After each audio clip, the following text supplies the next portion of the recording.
जय हिंद दोस्तों, रक्षित खन्ना के इस चैनल में आपका स्वागत है। दोस्तों, आज के इस वीडियो में मैं आपको 3 से 4 इंपॉर्टेंट इंफॉर्मेशन दूंगा। और दोस्तों, कुछ पेंशनर ने कुछ क्वेश्चन भी पूछे हैं आपके वेलफेयर से रिलेटेड, तो उसके आंसर भी आज मैं इस वीडियो में दूंगा। चलते हैं पहली इंफॉर्मेशन की तरफ।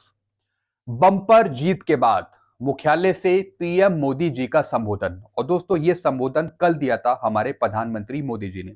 वो इसलिए दिया क्योंकि 3 राज्यों में, जो बड़े राज्य हैं, वहां पर भाजपा सरकार आई।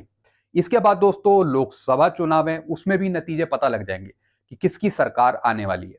मैं तो एक बात जानता हूं, कोई सी भी सरकार आए वो वेलफेयर से रिलेटेड काम करे, चाहे भूतपूर्व सैनिक हो, चाहे वो आम जनता हो, यानी देश के हित में सोचे। अब दोस्तों, इसमें जो जीत हुई मध्य प्रदेश में, राजस्थान में, छत्तीसगढ़ में, इसमें भाजपा की जीत हुई, भाजपा सरकार की। और दोस्तों, फिर हमारे पीएम मोदी साहब ने जनता को संबोधन किया, जनता को संबोधित किया। क्योंकि दोस्तों, हमारे पीएम साहब मोदी जी भारतवर्ष को एक फैमिली मेंबर मानते हैं कि भारत का जो भी आदमी है, चाहे वो भूतपूर्व सैनिक हो, चाहे वो आम जनता हो, वो उनकी फैमिली का हिस्सा है। और दोस्तों, फैमिली ही अपने परिवार को वोट करती है, जैसा कि आपने ये जीत देखी।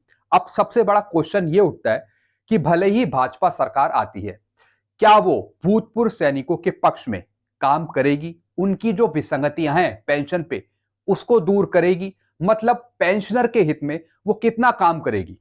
ये सब सोचने वाली बात होगी दोस्तों। और दोस्तों, हम तो यही चाहते हैं चाहे कोई सी भी सरकार आए, लेकिन वो पेंशनर के हित में सोचे, जो भी मांगे हैं उस पर सही ढंग से विचार करके पेंशनर का हित करे। तो दोस्तों, ऐसे ही यहाँ पे पीएम मोदी साहब ने संबोधित किया, जिसमें कहा कि आज ईमानदारी और मानवता की जीत हुई है। यानी जनता ने, लोगों ने भरोसा करा पीएम साहब पे, तभी ये जीत निश्चित हो पाई है। अब देखेंगे कि लोकसभा चुनाव में क्या होता है, ये तो दोस्तों आगे आने वाले टाइम में पता लगेगा। ये हमारा सौभाग्य है कि हमें अपने परिजनों से इतना प्यार मिला है, यानी जनता ने इन्हें बहुत प्यार दिया है। लेकिन दोस्तों, एक छोटी सी दिल में दुख होता है कि भूतपूर्व सैनिक इतने महीनों से जंतर मंतर पे आंदोलन कर रहे हैं, कभी रेल रोको आंदोलन कर रहे हैं, इतने मांग पत्र गए हैं, लेकिन उसका कोई भी रिस्पांस नहीं मिला। इवन वॉइस ऑफ एक्सनमेंट सोसाइटी या फिर जो साकपा सैनिक संघर्ष कमेटी है, यानी अलग अलग संगठन है, वो गुजारिश कर रहे हैं कि हमारी बात सुनिए सुनिए सुनिए, लेकिन वो नहीं हो पा रहा। तो इसलिए दुख होता है। ये जीत अलग है, इसकी तो बात अलग है, लेकिन जो मांगे हैं, जो बात रखना चाह रहे हैं भूतपूर्व सैनिक, उसको भी सुनना चाहिए। तब दोस्तों कुछ ना कुछ अच्छा लगता है, हमें अंदर से खुशी होती है। लेकिन एक तरफ दुख है, दूसरी तरफ ये खुशी है।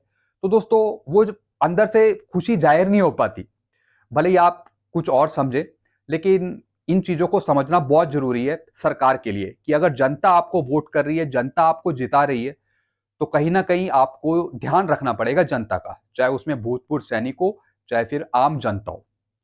तो दोस्तों, आप इनकी जीत से क्या समझते हैं, आपके क्या विचार है, आप नीचे कमेंट कर सकते हैं। बाकी वोट आपके हैं, आपकी अपनी राय है, आप कर सकते हैं दोस्तों जिसको भी आप चाहते हैं। तो दोस्तों, जीत हुई, जैसा मैंने आपको बताया, मध्य प्रदेश, राजस्थान और छत्तीसगढ़ में। एक ये बड़े राज्य हैं। अब देखने वाली ये बात होगी कि जो आगे चुनाव होंगे लोकसभा वाले, उसमें क्या नतीजा रहता है। चलते हैं दोस्तों अगली इंफॉर्मेशन की तरफ। फिर दोस्तों, कुछ क्वेश्चन पूछे हैं, काफी इंपॉर्टेंट क्वेश्चन है, इसके आंसर आज मैं इस वीडियो में दे रहा हूं। ये आपके फैमिली मेंबर्स के लिए, बच्चों के लिए, वाइफ के लिए बहुत इंपॉर्टेंट है, अगर आप भूतपूर्व सैनिक हैं या पेंशनर हैं। सबसे पहले पेंशनर पूछते हैं, रक्षित जी, अगर कोई लड़की प्राइवेट जॉब कर रही है और वो विडो है और एक ही बेटी है, तो क्या उसको पेंशन मिलेगी या नहीं मिलेगी? यानी ये बात कर रहे हैं विडो डॉटर की।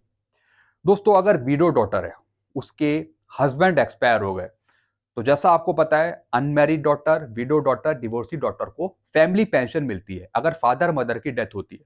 दोस्तों, अगर unmarried daughter, window daughter, divorcee daughter अगर वो जॉब करती है कहीं, अगर उसकी इनकम 9,000 से ज्यादा हो रही है, तो फिर फैमिली पेंशन नहीं मिलती। अगर विडो डॉटर कहीं दूसरी शादी कर लेती है, यानी वो डिपेंड हो जाती है दूसरे हस्बैंड पे, और कहीं से उसकी अर्निंग भी होती है 9,000 से ज्यादा, तो फिर भी फैमिली पेंशन नहीं मिलेगी। तो ये लिख रहे हैं कि उनकी एक ही बेटी है और वो विडो है, यानी हस्बैंड एक्सपायर हो गए, और ये लिख रहे हैं कहीं वो प्राइवेट जॉब कर रही है, तो दोस्तों एक इनकम सर्टिफिकेट होता है जो बनवाना पड़ता है। उसमें आय दिखानी होगी कि वो लड़की कितना कमा रही है।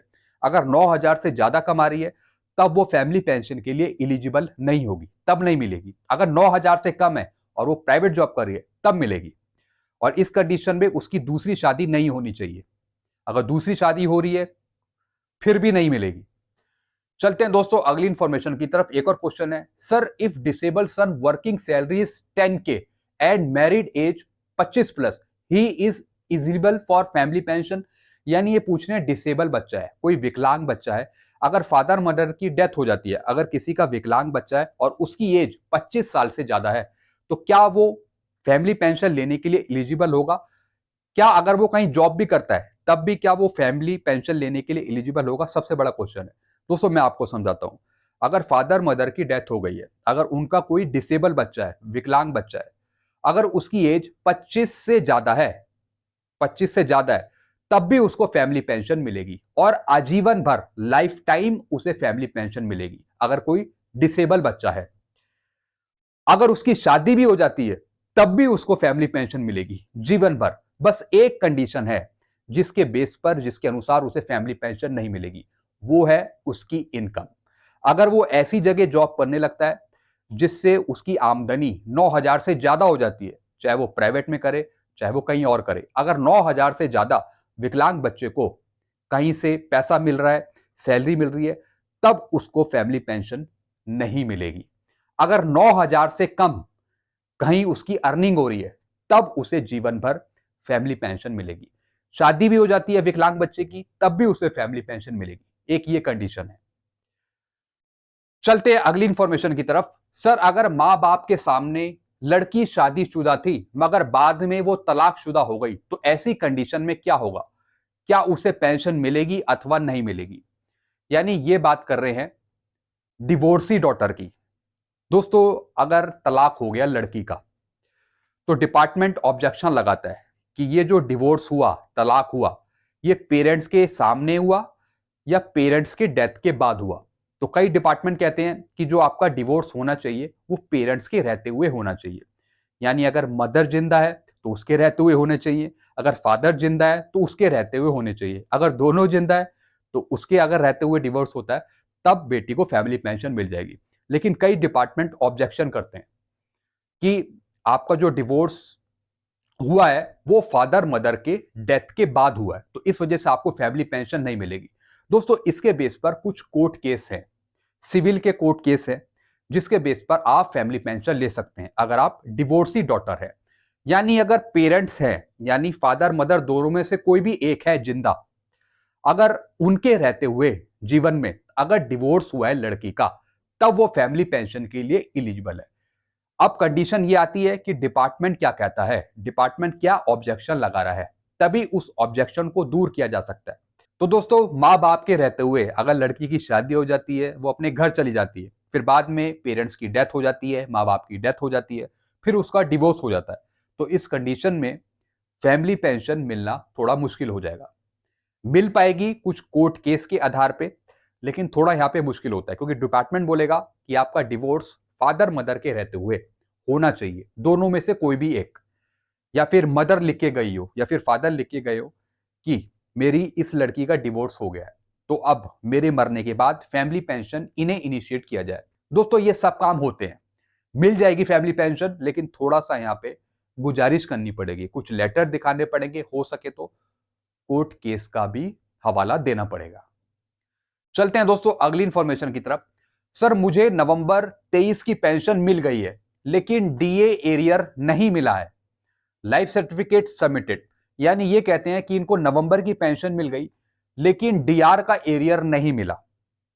फिर लिखते हैं लाइफ सर्टिफिकेट सबमिटेड, इनका लाइफ सर्टिफिकेट सबमिट हो गया लेकिन फिर भी इनके पास मैसेज आ रहा है कि आपका आइडेंटिफिकेशन ड्यू है, आप अपना लाइफ सर्टिफिकेट भरे। दोस्तों अगर आपका लाइफ सर्टिफिकेट सबमिट हो गया, ड्यू डेट आ गई आपकी स्पर्श पे, और उसके बाद आपको मैसेज आ रहे हैं लाइफ सर्टिफिकेट भरने के, तो आप उसे इग्नोर करिए, आपको फिर दोबारा भरने की जरूरत नहीं है। वो मैसेज ऑटोमेटिकली ट्रिगर्ड होते रहते हैं, आपके फोन पे आते रहते हैं वो, लेकिन आपको घबराने की जरूरत नहीं है। आपने एक बार भर दिया, सबमिट हो गया तो छुट्टी, कुछ नहीं करना आपको। और जहां तक एरियर की बात है कि इनको डीआर का एरियर नहीं मिला, फिर ये शिकायत डालेंगे कि इनको अभी तक क्यों नहीं मिला।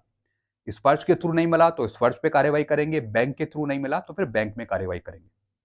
चलते हैं अगली इंफॉर्मेशन की तरफ। अगली इंफॉर्मेशन है आपकी दिसंबर की पेंशन को लेकर। किन पेंशनर की, किन फैमिली पेंशनर की दिसंबर की पेंशन रुकेगी? उन पेंशनर की, उन फैमिली पेंशनर की दिसंबर की पेंशन रुकेगी जो पेंशनर और फैमिली पेंशनर 31/12/2023 तक अपना लाइफ सर्टिफिकेट सबमिट नहीं कर पाते। 31/12/2023 तक अगर पेंशनर या फिर फैमिली पेंशनर अपना लाइफ सर्टिफिकेट सबमिट नहीं करते, तब दिसंबर की पेंशन रुक सकती है। जिन पेंशनर ने, जिन फैमिली पेंशनर ने अपना लाइफ सर्टिफिकेट सक्सेसफुली सबमिट कर दिया है, वो अप्रूव हो गया है, अगले साल की ड्यू डेट आ गई है, उनकी पेंशन नहीं रुकेगी दिसंबर की, उनको दिसंबर की भी पेंशन मिलेगी। जिन पेंशनर का लाइफ सर्टिफिकेट रिजेक्ट हुआ है, उनको अपना लाइफ सर्टिफिकेट 31/12/2023 तक सबमिट करना ही है। 31/12/2023 तक वो अपना लाइफ सर्टिफिकेट सबमिट करे, नहीं तो उनकी दिसंबर की पेंशन रुकेगी। जिन पेंशनर ने, जिन फैमिली पेंशनर ने अपना लाइफ सर्टिफिकेट सितंबर में, अक्टूबर में, नवंबर में, अभी दिसंबर चल रहा है, दिसंबर में भी सबमिट कर दिया है या फिर आगे करेंगे, जिनका हो गया लाइफ सर्टिफिकेट सक्सेसफुली सबमिट, उनकी पेंशन कंटिन्यू चलेगी, उनकी पेंशन नहीं रुकेगी दिसंबर की। जिन्होंने अभी तक लाइफ सर्टिफिकेट सबमिट नहीं करा, तो सबसे पहले वो अपना लाइफ सर्टिफिकेट सबमिट करेंगे 31/12/2023 तक।